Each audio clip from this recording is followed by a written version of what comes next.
Не е ли странно, че всички постоянно използваме смартфоните си 24 часа в денонощието, без прекъсване, но когато става въпрос за сънища, не ги виждате, не ги използвате, просто нищо.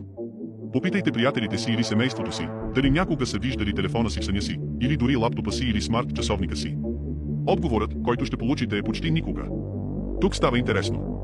Някои хора смятат, че това може да докаже, че живеем в симулация, защото ако се замислите, може би има някакъв вид енергия, някаква сила в тази система, която не иска да забелязваме определени неща, когато сме в това състояние на пробуждане. Ако видиш телефона си, докато сънуваш, това може да разруши илюзията. Може да започнете да се чудите, защо губя толкова време в прелистване, вместо да живея истински. Повечето хора са заседнали в ниска вибрация. Просто минават през живота без да осъзнават. Но какво става, когато някой повиши вибрацията си, когато види симулацията такава, каквато е в действителност?